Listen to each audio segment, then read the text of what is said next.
I've gotten all of my pattern pieces cut out and ready to go. As you can see, I've got my body, my face, my tail, and my belly.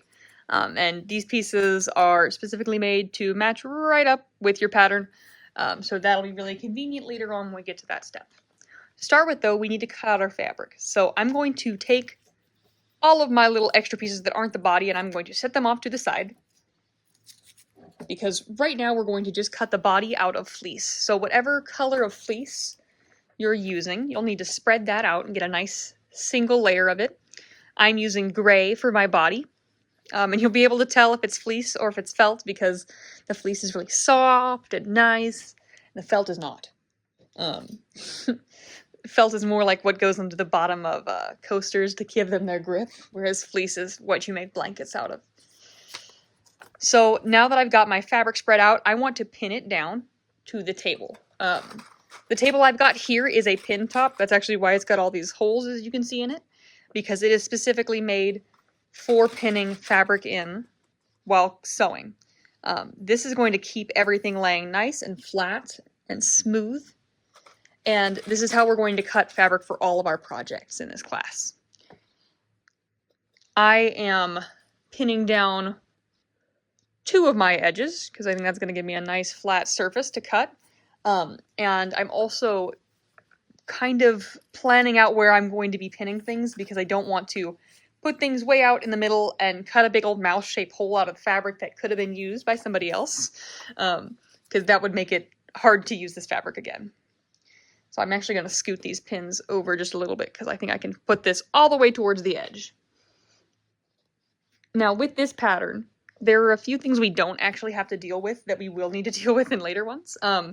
Because this is on fleece and then felt, those 2 fabrics don't have a grain line, which is something that we will need to worry about on later projects. And then also because this is a hand-sewn plushie, we're not doing seam allowance on any of our seams, just because of the way it's constructed.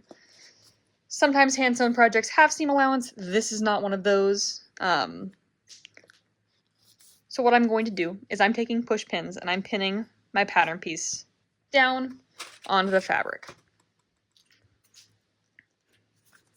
And I'm not needing to use anything special to position it this time because, like I said, no grain lines or anything. I'm ready to start tracing things now. Oop, this pen escaped. And I've got just a regular Crayola marker that I'm going to use because I think it's going to show up the best on this fleece fabric.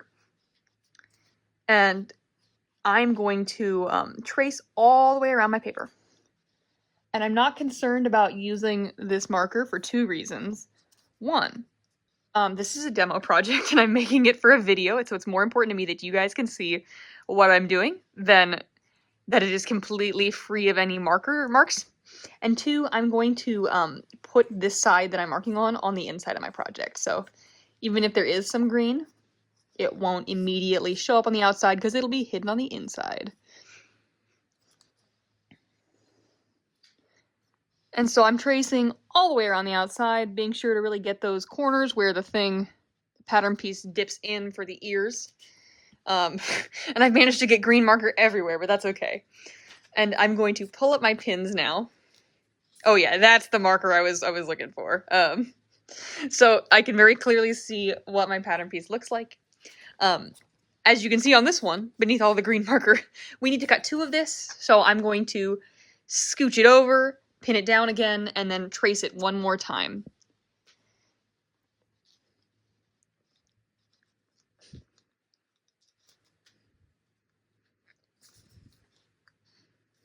Later on in this class, you'll get to watch me make, in the other video tutorials, I will be making a fabric maze, and I do something very similar, where I mark it with like a marker that I should not be using, so that it will show up on video, and it makes the saddest looking little maze ever known to man.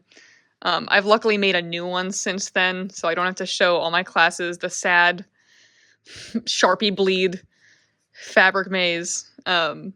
But that is sacrifices of trying to get things to show up on video, because nice little faint pencil or chalk lines don't show up too well. Okie dokie. And I've got this one all marked out. I'm going to pull my pins up, And now I'm ready to cut them out. So I've got both of my body pieces traced. That is all of the fleece pieces that we need for this project.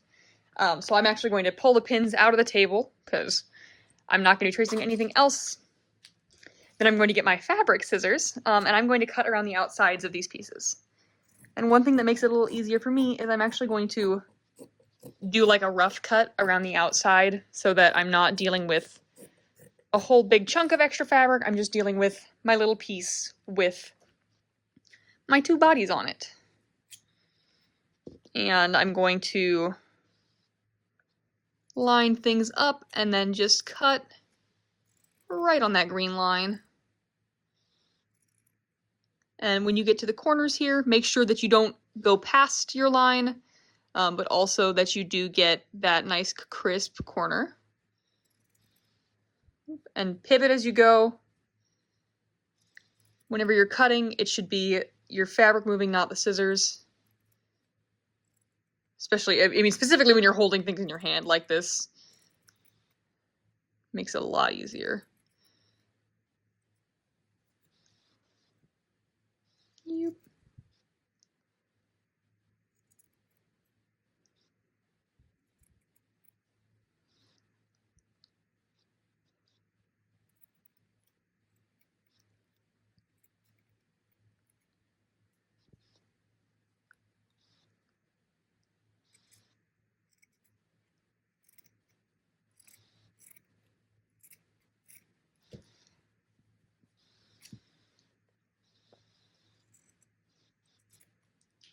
There we go. And so I'm going to, I've got my nice first piece cut out. I'm going to pause the video and cut the second one out. And then I will show you what we need to do for cutting the felt. I've got both of my body pieces cut out, and really quick, what I like to do is just making sure that they line up nicely. I'm going to set them one over top of the other, and I can say, yep, they're the same shape. One of them didn't go really wild. I didn't accidentally cut a huge corner in one that doesn't exist in the other one. So that is all good. So now I'm ready to start cutting my felt. So I've got my felt laid out, and I actually just cut off a small little piece, because you can do this with just a scrap of felt, because our pieces are so little. So I'm going to pin this little piece of felt to the table.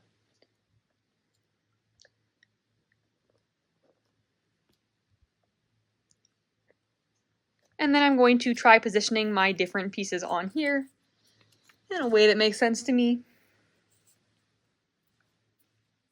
There we go. And since I'm just using a little scrap piece, I'm not really concerned about like, oh, I've got to get them really packed in here to save a lot of space on this fabric, because this is the end of this piece of fabric. This is the end of the road for it. I'm going to pin things down now, and I'm going to pin probably 3 for the face, and a couple for each of the other ones. And we are just repeating exactly what we did on the fleece, but with the felt now, with these little pieces. And each of these just said to cut 1, so we don't have to worry about tracing it and then transferring it, picking it up, moving it over, trying again. We can just pin them down, trace them once.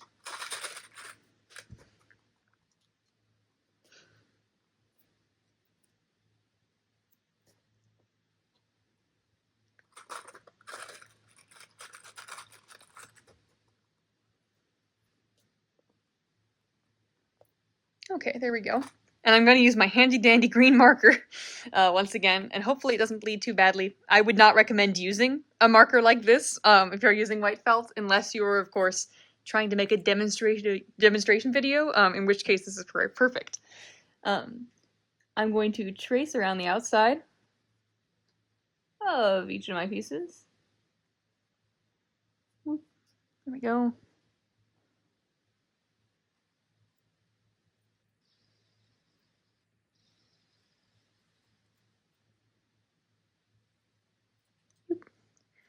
And then this wiggly tail piece.